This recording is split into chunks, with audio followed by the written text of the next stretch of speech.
afternoon, everyone. Let me thank all of you for being with us today, and I really want to thank so many grassroots conservatives and great elected leaders who are here with us.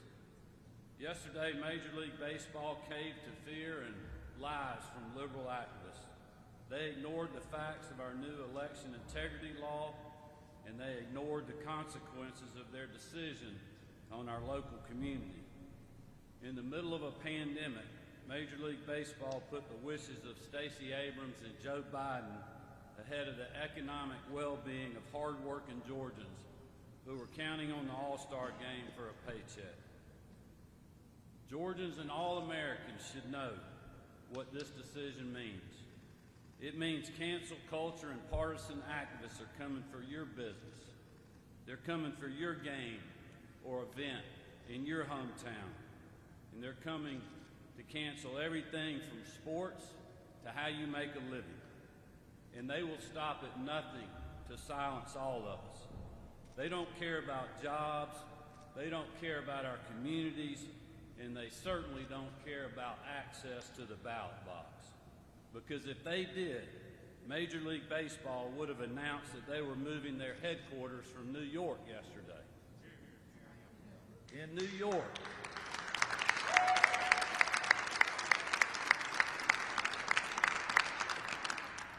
In New York, they have 10 days of early voting. In Georgia, we have a minimum of 17, with 2 additional Sundays that are optional for all counties in our state. In New York, you have to have an excuse to vote by absentee.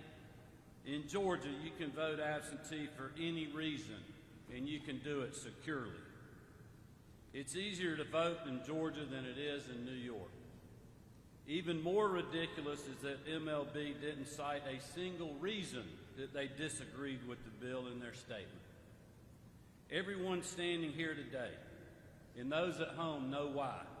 Because the facts and the truth don't support their narrative.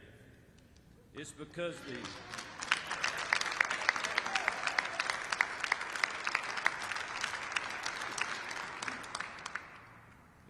the Election Integrity Act expands access to the polls and ensures the integrity of the ballot box. Then why did MLB move the All-Star game yesterday? Because Joe Biden and Stacey Abrams have spent days lying to Georgians and the American people. The truth is that Joe Biden hasn't read the bill, and Stacey Abrams is raising millions off the fake outrage that she has created. Even the Washington Post has given President Biden 4 Pinocchios for his false attacks on our new law. Not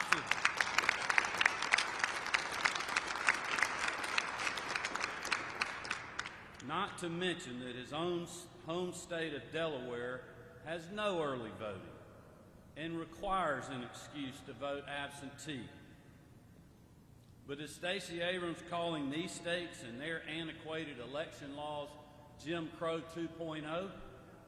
No, because for her and the partisan activists who support her, it's about raising money and obtaining more power.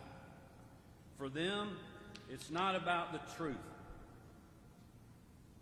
It's not about the facts. Because here's the truth. SB 202 expands access to voting, secures ballot drop boxes around the clock in every county, expands weekends voting, protects no-excuse absentee voting, and levels the playing field on voter ID requirements, as well as streamlining election procedures.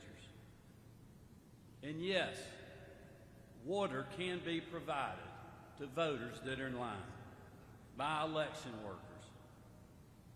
And yes, we are not going to allow political organizations or anyone else to harass or electioneer voters who are waiting in line to vote within the 150-foot buffer.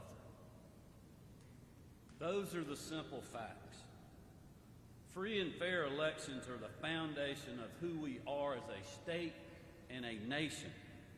Secure, accessible, fair elections are worth the threats. They are worth the boycotts, as well as the lawsuits. I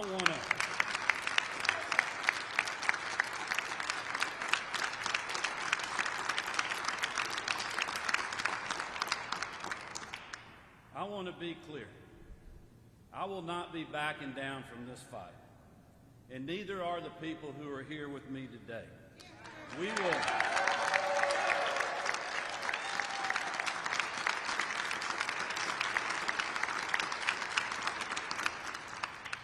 We will not be intimidated, and we will also not be silenced.